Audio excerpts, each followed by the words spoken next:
September 8th. Oh yeah. What is the due date for our homework? That's Friday. Next week. Friday. You know, if you get extended, if you want to extend it, feel free to. You know. Yeah, well, I can definitely extend the due date, but on the other hand, I can also make it earlier, like this Wednesday. So, if you ask me this question, I will random to like the coin to see what's the result. Do you really want me to do that? No. I mean, if you want to push over to Monday, you know. I think Friday should be fine. So let's first still definitely stick to my current schedule, alright? So as we'll see, yeah, I think it's fine. But there's only one question on chapter 5 I believe we can cover on Wednesday's class. So should be fine. Okay. Yeah, chapter 3 we already finished that. So most questions from chapter 3, chapter 1, you should be able to finish all of them. As we'll see, okay, if I really can't finish the example, you need to know for the question chapter 5, I definitely can extend, but so far I don't think so. I think we can finish it on Wednesday. Any questions? If you have any question about the homework, we don't have time to discuss in the class, but you are more than welcome to come to my office after class. I have office today until 1 o'clock, right? You can come, okay. Yeah, hopefully I can go to for my lunch on 1 o'clock. But anyway, if you really want to ask me after 1 o'clock, that's fine. But feel free to come to my office, we can discuss, right? And if Tuesday you can't, I'm not here, you find some urgent questions, send me an email. It's also fine. Alright, question, comments? So far so good? So we have already passed our hardest chapter, which is chapter 3. Well, we almost spent 3 weeks on this chapter. Well, it's not real, I can tell you that from my previous experience, usually chapter 3 costs us most efforts if just for individual chapter. There are several reasons. First is definitely one of the most important chapter. Second is still the beginning of the semester. I try to let students go slowly to get used of the difficult level of this class. We have to say that some chapter like chapter 13 is also very difficult. But we don't have a luxury again next month to spend 3 weeks in one chapter. But chapter 3, yeah, we do spend 3 weeks. Okay, now begin our journey on chapter 5, the strategic capacity planning. Well, every time that's my bias, when I see the strategy or strategic, this word, you know that I just think it's a magic word. It's just a magic word. So I'm just thinking about capacity planning. Play smartly, play collaboratively, right? That's called strategic capacity planning, right? Long term. So here is our learning objectives. We want first to summarize why it's so important for us to learn the capacity planning. We'll discuss different ways to define and measure our capacity. Describe different factors to determine the effective capacity. And major considerations related to developing capacity alternatives. Last, we will briefly describe different methods which are useful for evaluating capacity alternatives. Well, this chapter we will also learn some models or some quantitative method, but from my personal view, it's not as hard as chapter 3. I think it's good news for you guys. Okay, capacity planning. By definition, the capacity is the upper limits or ceiling on the lower than an operation unit can handle. Well, so it's the upper limit, which means you can, theoretically speaking, you can reach this limit. It's the upper limit you still can reach, but since very well, it's with very little probability you will reach this upper ceiling. So it's the maximum output you can reach. So there are several different types of capacity we should consider. For example, equipments. You know, that's if we have some machine, we know that's the maximum output of this machine, right? A machine that's produce soda every day, maybe that's 1,000 cans per day, 1,000 bottles per day. That's the maximum. That's capacity. Well, but the machine is not enough. If you have like 10 machines, but you have little space, you can't reach the outputs of these 10 machines because of the limitation of the space. So space is also capacity. Definitely people, human beings. Well, do you have skilled employee to operate these machines? If you don't have that, machines are useless. Space also useless. Right? So definitely there are several different factors we don't mention here. What's capacity? Like Raw material is also an input to determine our capacity. Our goal for strategic capacity planning is the same goal as we have discussed in chapter 1.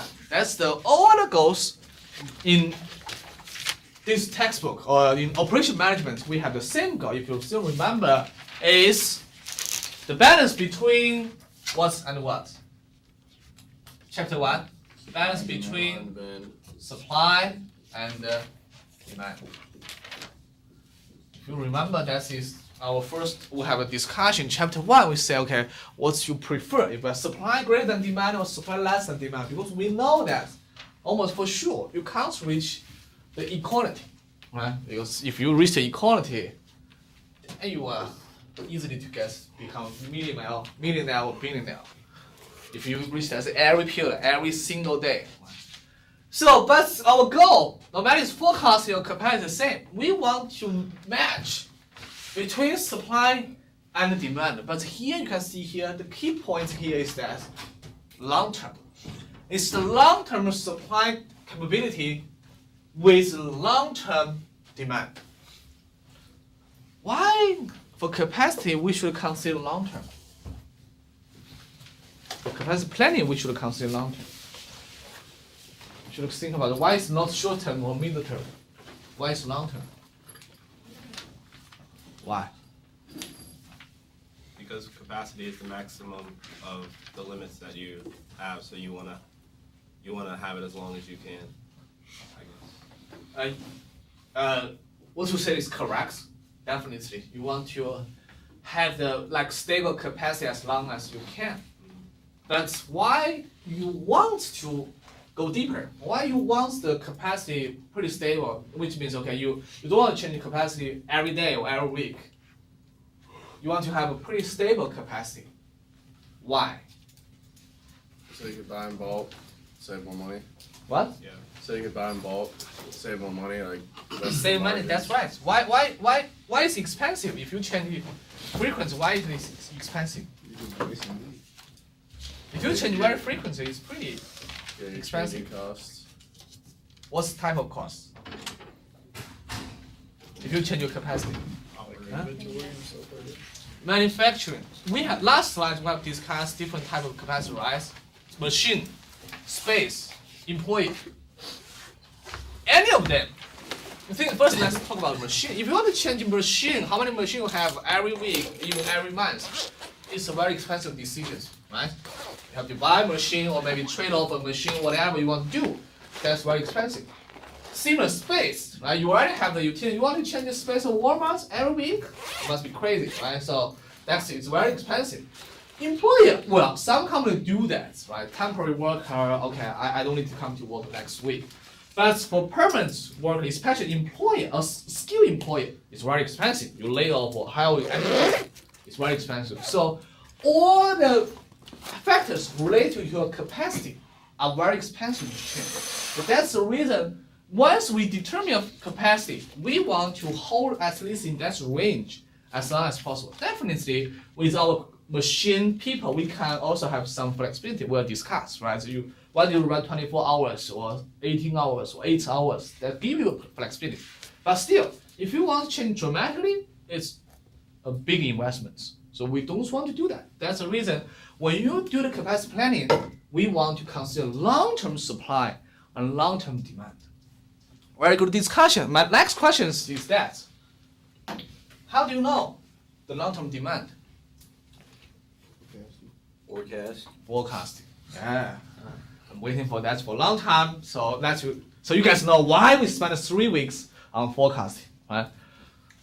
Then next time, the manager give you a capacity planning problem, you know that what's the first thing you should do is forecast.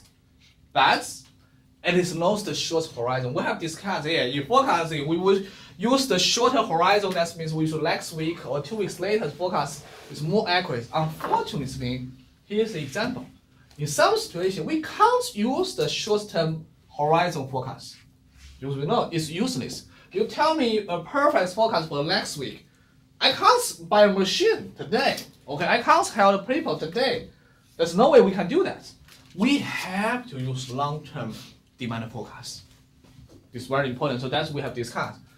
The forecast, okay, we know for some departments, we want to shorten their reaction time so they can use short-term forecast, which is more accurate. But for some other departments, such as capacity planning department, no way they can use short-term forecast. Because what if they use short-term forecast, they will get the wrong decision. So long-term demand forecast. And then you have to determine the long-term supply capacity, right? That's you determine the machine, people, and sometimes relate to your supplier, right? So you get a contracts with them. So then general two situation we have discussed. Supply greater than demand, supply less than demand, because almost impossible we reach the equality. If supply is greater than demand, then we get the overcapacity, as we have the operation costs very high. And the capacity, well, still we the same idea. We lost our customers. Customers switch to other brand or other products or other service.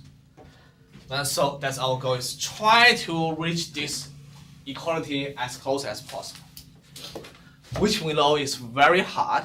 Why is very hard for especially for capacity planning? Market is changing. Uh-huh. Market is. Market change, yeah, dramatically, and we use long-term forecast. We know that's almost impossible to get a very accurate long-term forecast. When we talk about capacity, it's you as least. For most companies, we talk about next year, next 2 years, 5 years later, even 10 years later is your demand forecast. You definitely know that. That's almost, maybe we don't introduce a lot of tools on this long-term forecast. All the examples, questions in your homework you can see are all really short-term forecast. Long-term forecast is not so easy. Ideas are the same, but to get the very accurate forecast is very hard, which makes capacity planning to make supply equal to demand is almost impossible. Right?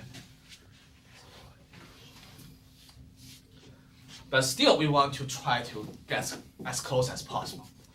For any capacity planning, we need to ask ourselves some questions. The first is, what kind of capacity is needed? Second, how much? Third, when is it needed? First question, you should already know that based on your industry. You know what capacity you need to satisfy customers' demand. For example, I talk about simple example of Walmart, where there's several capacity you need. Definitely you need the products on your shelf. You need the products. You don't have product on your shelf, well, nobody will visit your Walmart. Second, even the product on your shelf, you need some other like cashier. If there's no cashier, nobody can check out. Right? Definitely the cashier. Right?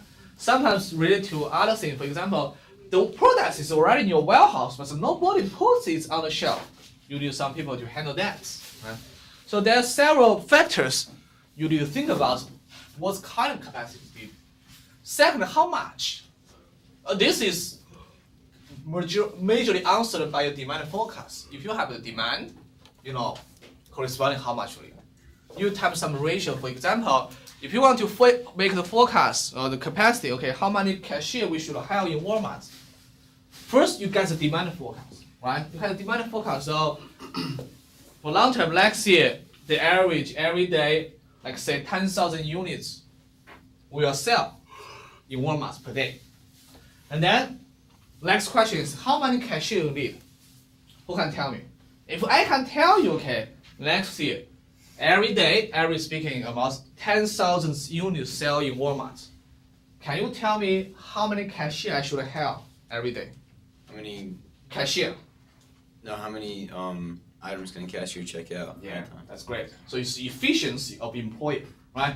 If you have the efficiency of employer, pretty straightforward. You just divide by efficiency of employer, you will get that. Similar machine, right? If you try to have a demand of 10,000 units per day, that's if one machine can handle 5,000, it's very straightforward. It's 2 machines you need. So once you get, but you need to first calculate, right? Maybe based on historical data, what's the efficiency of your cashier? Okay, how much item a person can check out? Right? Then it's not hard from the demand forecast converted to the capacity requirement. It's not so hard. Okay. Third question, when is needed? That is really depends on your demand forecast. Okay, when this demand will happen. So next year or 2 years later, then you determine your capacity. But remember, capacity planning for sometimes it has a lead time. Cashier or employee usually lead time is pretty short. You help and they can almost work for the next day in Walmart. But think about machine or even skilled worker. That's machine you order maybe 3 months later they come here and then they need to train you guys to learn another 1 month. So that's 4 months later after you place the order, you can begin to run the machine.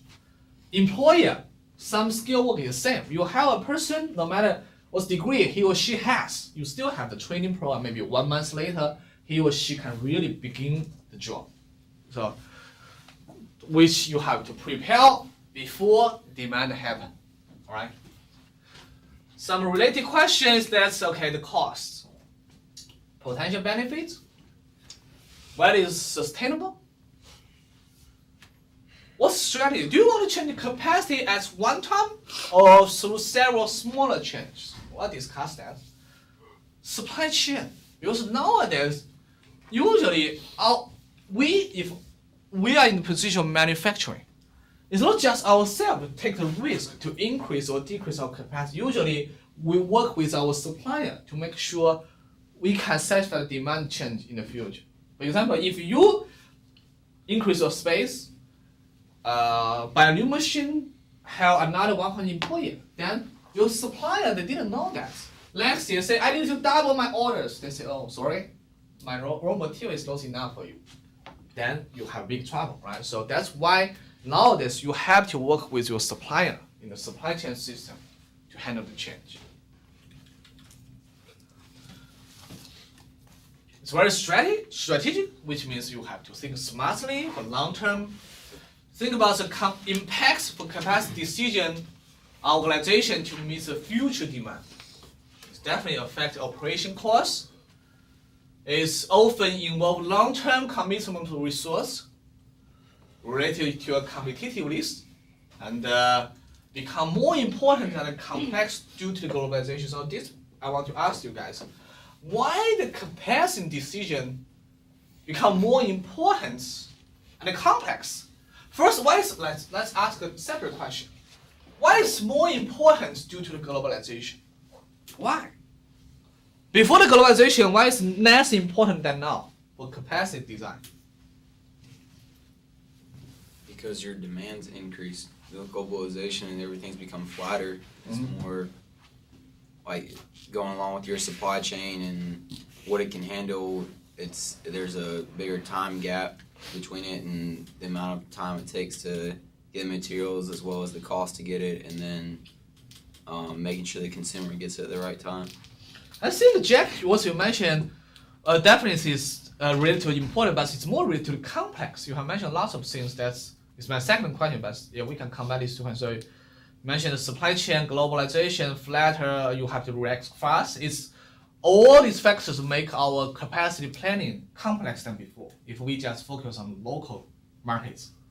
But important, you also mentioned important because the reason is that competitiveness, globalization, competitive, you have the competitors from all over the world. You can have the emerging competitor from nowhere in 3 days. You have never heard of this brand before, you have no idea why they come out. Then your capacity is so important if you have to face competition. On the other hand, it's not just for the increase of demand, but also when your demand shrink. Well, in the globalization, your demand can shrink suddenly. You have no idea why my product is so popular. You got some brand from West Africa suddenly have a very cheap price from nowhere. You have never heard about that. Okay, then you have to face both these two stages, which can make you be in a very tough position, but also with very potential opportunity with the global markets. So your capacity is very important. One side is if your demand increase dramatically, can you handle that? If you can't handle that, you miss the big opportunity. If your demand shrink dramatically, can you handle that? You don't like that, but can you survive at least? You survive, right? And since you have to deal with your supplier, your customer all over the world, even you have enough capacity, it's still a collaboration, okay, with your supplier, especially supplier,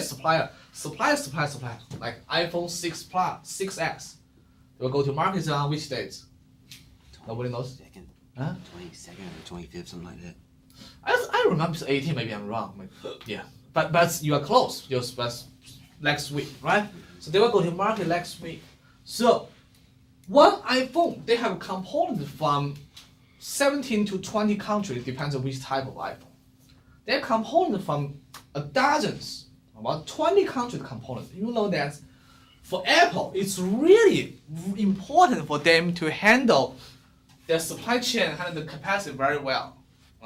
Because if they want to provide enough of iPhone 6s in the market in the first month, they will do 17 countries, maybe 15 different plans to work well, collaborate well, to make sure they have enough of iPhone 6s. We'll discuss. Apple is one of the best on supply chain operation management. They handle very well. Right?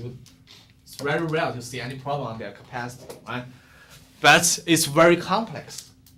They do save the cost. They do have huge global markets.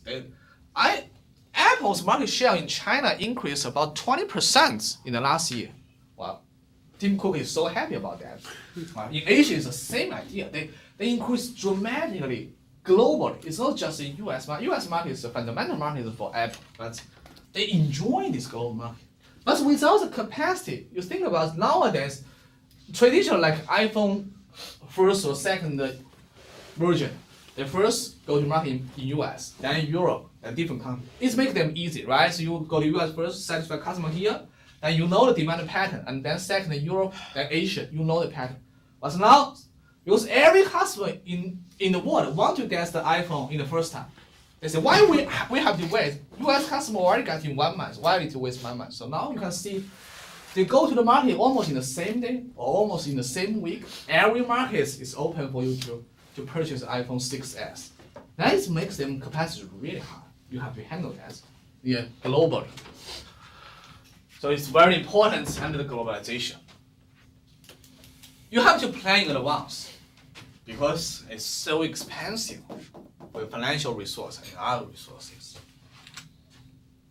Okay, 3 different measurement of capacity. First one is the design capacity, which you think about is maximum rate, which means you must run 24/7.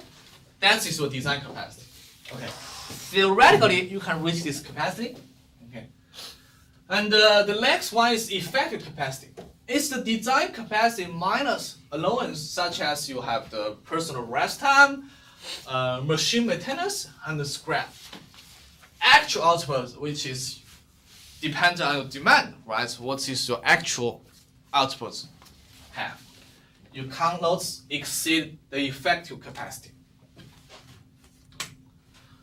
And there are 2 useful definitions of the capacity, which will measure the capacity. Well, first, let's talk about the measurement of capacity. When we talk about measurement capacity, usually we measure the capacity by units. So, like how many units you can produce per day, right? How many units you can you need per day, or how many service we need to satisfy per day, right? But it's measured by the units instead of by dollars. In the financial department, we measure a lot of things by dollars. Now the question that what can be the problem, potential problem, if we measure our capacity by dollars? If we say our capacity that we can produce $1 million values products per day. If we imagine this way, what's kind of the problem? If you don't sell $1 million worth of product. What? If you don't sell $1 million worth of product. Yeah, you definitely can come to the situation you can't sell all of them, but that's the problem for sales or marketing. Not our capacity. And per capacity, you have a capacity of $1 million per day. That means you have to produce $1 million per day. Right? So you can only produce 50%. Or even you produce all of them, whether you can sell them or not is another question.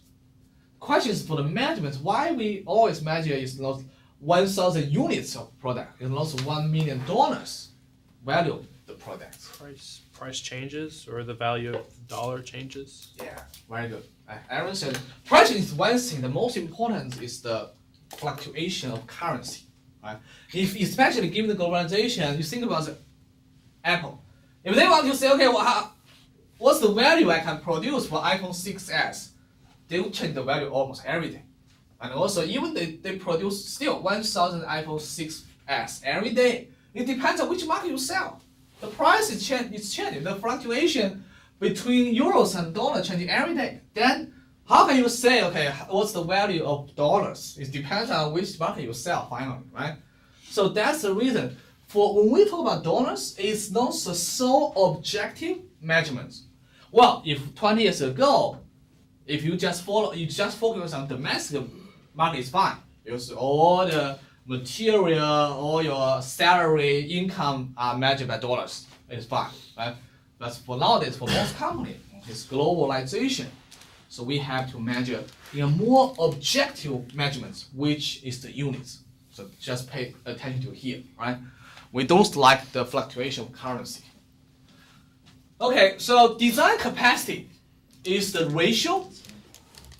This is the repeat. Design capacity is the maximum. It's 24/7, and effective capacity is the design capacity minus allowance. Okay, now here is the measurement. So the efficiency, to calculate efficiency, is equal to the actual output divided by the effective capacity. The second measurement is utilization, which is the actual output divided by design capacity. We have introduced actual outputs, effective capacity, design capacity in the last slides. So, quick question.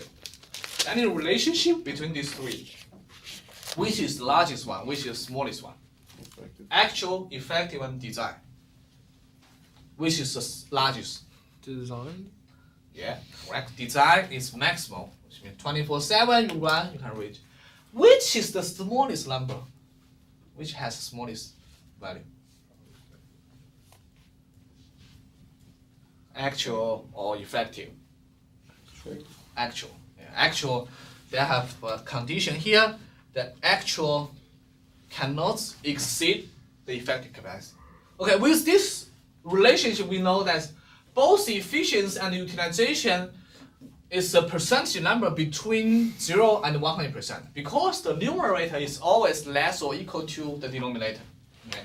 If you find something is bigger than 1, then you should double check about your calculation.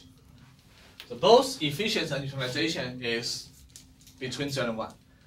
Then, next question is a little bit challenging, tricky. Is there any relationship between efficiency and utilization?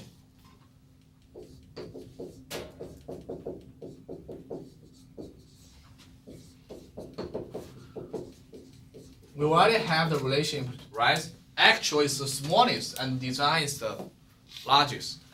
Then when we have these two measurements, efficiency and the utilization, do they have any relationship? Can't you just set them equal to each other based off the actual output? When were they equal to each other? Check. There are only once where they are equal to each other. Is When- effective equal to design, right? Only this situation they were equal to each other. But usually they are not equal to each other. You can write the equal to each other sign here, but what's the most situation? It's larger or smaller than? Yeah. Well, if the sign is the biggest one, then Mhm. if the sign is the biggest one, then So you mean efficiency is larger than? Somebody say that? yeah. Larger than. Why efficiency usually is larger, or you can say larger or equal to? Why is usually larger than utilization? Because the sign capacity is bigger than effective. Yeah. Because the denominator, right? Effective capacity is less than the design capacity. So which means less or equal to, strictly speaking. So which means efficiency is always greater or equal to utilization. Clear? Okay. Okay, that's the simplest example we'll go through in this class. I would say I don't think any example will be simpler than this one.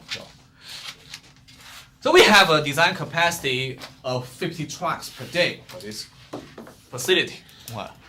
And the effective capacity is 40 trucks. and the actual output is 36 trucks. To have two questions to calculate the efficiency and the utilization. How do you calculate efficiency? Actual, what is actual? 36 divided by effective capacity, right? So your guess 90%. Correct? Yep. Yeah. What about utilization? 36 divided by 50. Great. So it's equal to 72%. 72. Very good. You can see that efficiency is larger than utilization, right? Unless you have your effective capacity really equal to utilization, which equal to the design capacity, which is very rare. So there's two measurements to measure our performance. Or usually you can think about that. Okay. Efficient, the higher the better. Why usually efficient, the higher the better? You can definitely argue it's not true in some way, but I would say, generally speaking, the higher or the efficiency is closer to 100% is better. Why? Because actual output would be closer to effective capacity. Okay, as Brando said, close to 0, 1 means okay, actual output is close to effective capacity. Why is the ideal situation for us? Why is ideal situation? Because effective capacity, we already have the allowance, have the personal time maintenance, which means it's already the perfect capacity we should output.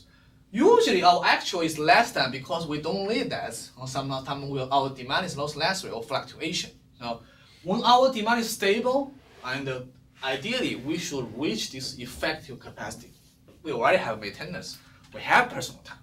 But unfortunately, sometimes you have to, well, either demand is not enough, or maybe you have problem on your machine, you have to shut down, for whatever reason. Okay. So if your company really run very well, you should have an efficiency very close to 100%. I know that it's hard to get 100, but the higher the better. Well, utilization is a different story. We can't say it's higher the better because it really depends on industry, about your design capacity. Right? We'll discuss the capacity execution very soon. So we can't say it's the higher the better, but some people will say also utilization, the higher the better. As we'll discuss that later. Okay, so far so good? That was hard, right? Okay, so there's so many factors to determine an effective capacity. Facility, your product type, service type, right? Different process. If it's a very complex product, it can make its process complex, which can definitely decrease the capacity. Human factors. Okay, whether you have skilled employee, whether you have the people to operate this advanced machine, use the very complex software. Policy. Okay, you probably know that's a policy. For example, construction. Right? If you want to build a new house, you can't just work 24/7, right? Because that's your labor, your community will. What is the earliest time you can work to build a house? Do you know that? I mean, can begin to work from your house, builder. Earliest time in the day. 7, 6 or something. I don't know. I asked my builder. I think they are also pretty ambitious. They told me usually they begin to work on 7:30 or something like that. Yeah, the earliest time. Already pretty early, right? Yeah. But 7:30.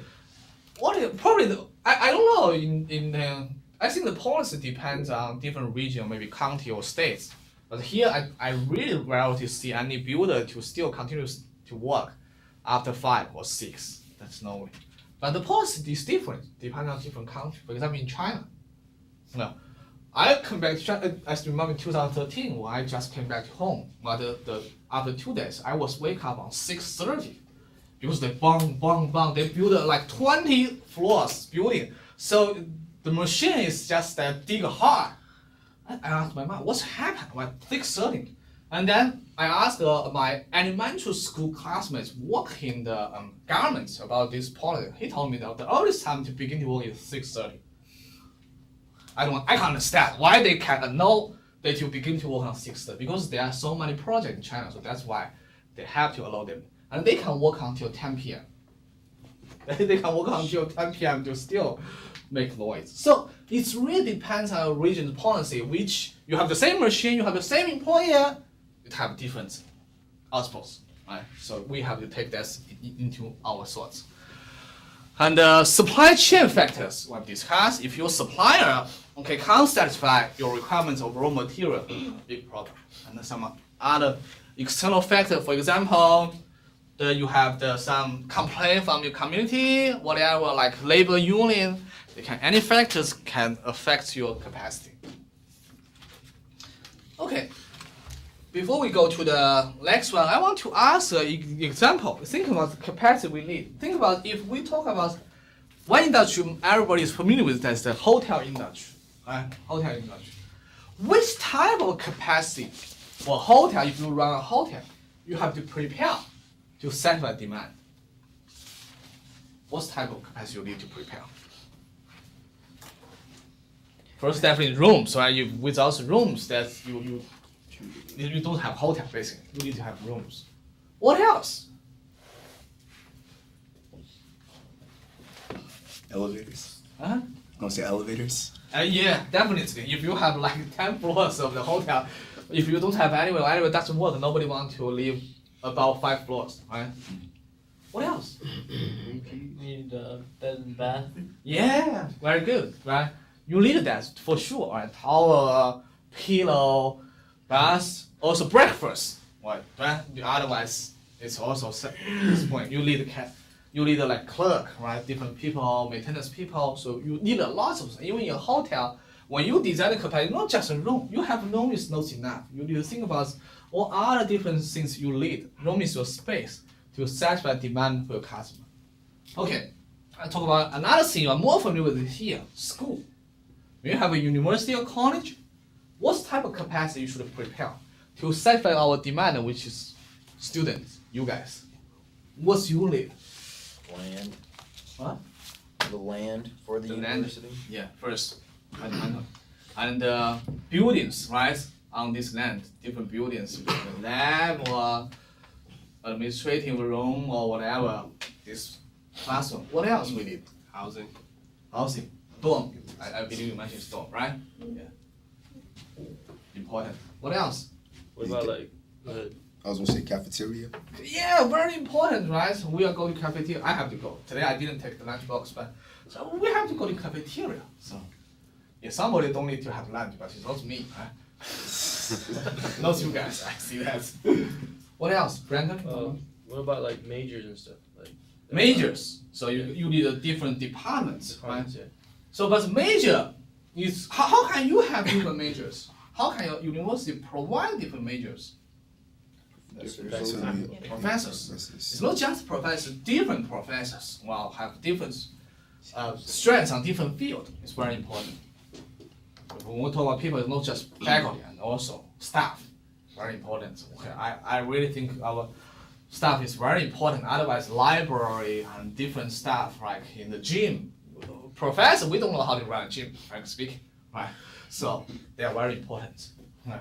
There's so many people and so many capacity you have to prepare to run a university well. Otherwise, it's really hard. So when you think about the capacity planning, don't just think about 3 things we mentioned, like machine, space, employer. In some industry, every industry, most industry, you have much more different factors than these 3 ones. Okay. So when you have to change your capacity, it can happen. Right? You should think about the strategy to change your capacity. I'll talk about that very soon. So the strategy is typically based on the assumption and prediction about first long-term demand pattern. So since we know it's really hard to get the accurate forecast of long-term demand, but at least for the capacity planning, we need to know the pattern of long-term demand. At least you need to know the trend, whether our products become more popular in the future or less popular in the future. Well, you have to know at least you give a pretty stable then we can plan our capacity corresponding. Next one, nowadays become more and more important, which is technological change. Sorry about that. So the reason is that you think about it, we use software almost every day. You guys also use Excel, Microsoft, right? But for many companies, even university, like we use the banner system or Blackboard for so many years. I believe most of you must be very familiar with Blackboard and the banner system, right? But if the software needs upgrade, it can be very expensive. It can be expensive, the vendor. Now mention, if you have to change the vendor of the software, it can be more expensive. But sometimes you have to do that. There are several reasons, right? If the function is not enough to support online teaching, maybe you have some problem that's the vendor, okay, they can't support anymore. Whatever reason, you have to change.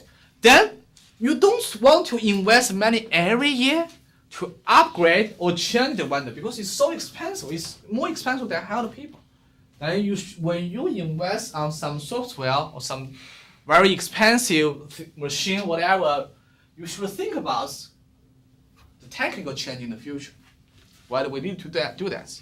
Maybe you should sign a contract to say, okay, at least in the 5 years it's free upgrade, something like that. Because we can't afford a lot of change. Right? You think about the Windows. Windows upgrade the Windows system more frequently than before. Has anybody used the Windows 9 system? Yeah? Anybody use the Windows 9? So I don't think anybody here we need to use Windows 9 because we will have the Windows 10 very soon. So we will jump from Windows 8 to Windows 10. But if somebody upgrade to Windows 9, sorry about them. It's, as far as I know, it's not a very good operation system. And most likely they have to spend money on upgrading.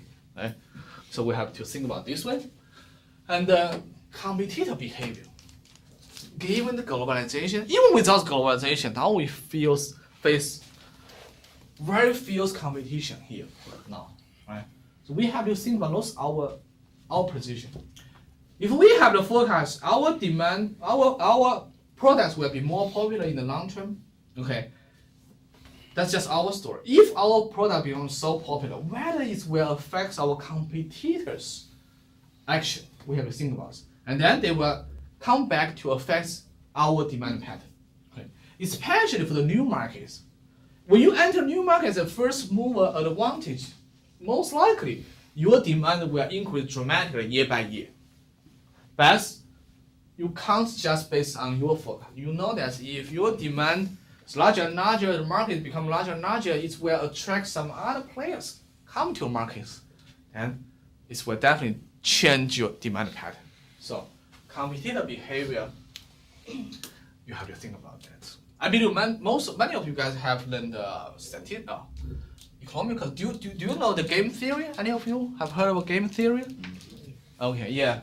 Because when you talk about the competitor theory, we should use the game theory thoughts about what other competitor will move. Okay, after we move. So that's very important. I would suggest if you haven't taken any course of game theory, maybe you want to Google that to know what is game theory, that we know better about the competitive behavior.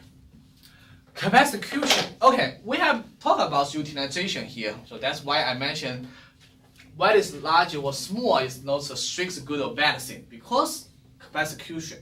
Capacity execution is the actual capacity used to offset the demand uncertainty. Because we know that demand has the uncertainty, has the fluctuation. It depends on industry whether the fluctuation is large or small. Okay. So capacity execution definition is 100%, 1 minus utilization. For this example, what is the capacity execution for this example? 28%, right? Well, as we have said, whether 28% is good or not good, it depends on industry. Because if you have a very fluctuation demand, do you want a large execution or small execution? If your demand fluctuates a lot, do you want a larger number of capacity execution or small number? Fluctuates a lot. Small? Larger. Larger? Raise your hand if you agree you want a small number with a larger fluctuation. Raise your hand if you agree you need a larger capacity execution with fluctuation. Most people are correct. The reason Anybody can explain the reason? Because with the higher the fluctuation, Mhm. the greater cushion that you want in case of it. Say if it plummets, and you have greater cushion so that you can survive, like you were talking about earlier. That's right. As Jack said. Since you have larger fluctuation, that's especially in the peak area period of your demand. If you have a very small cushion, you can't reach that. You can't satisfy your customer demand. But with larger cushion, you can satisfy the customer demand. Right? So, organization have greater demand uncertainty typically have greater capacity cushion. On the other hand, have pretty standard products with very stable demand pattern. You don't need to have a larger capacity cushion. So you like the utilization, the higher the better. That's why we have discussed. Right? This number is really hard, depending on industry. You can't say the higher the better. But you can use this capacity cushion to satisfy, to meet the fluctuation of the demand. And here are the steps in capacity planning. So we have first, future capacity requirements, determined by your future demand. And then divide by the efficiency of the cashier, any conversion factors you need to decide the machine or people. You know capacity requirements, as we discussed, right? If you almost every day is 10,000 units of the product sell, and every cashier can handle 1,000, you can convert this demand forecasting 10,000 to the people forecast, which is 10 people. You need 10 cashier every day, right? Then evaluate existing capacity. Okay, now we only have 8 cashier. Now we say next year we need 10. Okay, then we need to identify the gap. The gap is 2 people. Okay. There are different methods to meet the requirements. Now we know, okay, next year we need 10 cashier every day. Every speaking 10 cashier in Walmart, Pembroke. Then we need to identify how can we meet these requirements. Conduct financial analysis. There are different ways we can meet the problems. Okay. Oh, by the way, I want to ask if we have to make the forecast. Okay, so we need 10 cashier. Now we only have 8 cashier to satisfy the demand next year. What's the method we can do to meet our demand next year? Very straightforward. That's a method to change our capacity from 8 to 10 to higher. 2 permanent employee. Right? What else we can do? Get an electronic machine. Yeah, very good. Yeah, it's the self-checkout machine, right? Include self-checkout machine, some people can use that. And you can use temporary workers. That's some other strategy. So that's why we say we need to conduct the financial analysis, right? To determine which method is feasible. Maybe now to hire a permanent employee we can't afford. Right? Then we have to think about other methods. And some other qualitative issue. For example, you can definitely have more self-checkout machine. But that can be a qualitative problem. The protest from the community. They say, you need more people, why you just use machine? Well, that's Walmart always this pressure. Some other company also have the pressure. Why you want to use machine instead of people? Right? Even you conduct financial analysis, maybe it's cheaper to use machine. Right? Or customer like self-checkout machine. In fact, I'm not this type of customer. I like self-checkout machine. But, well, maybe under pressure, you want to hire people. Select best alternatives and implement them. Then monitor the result. If still the change of capacity or demand, you have to do it again. So it's a loop again and again. Okay, so, all right, so it's already. I think that's the end of today's class. So, any question about homework? Welcome to my office.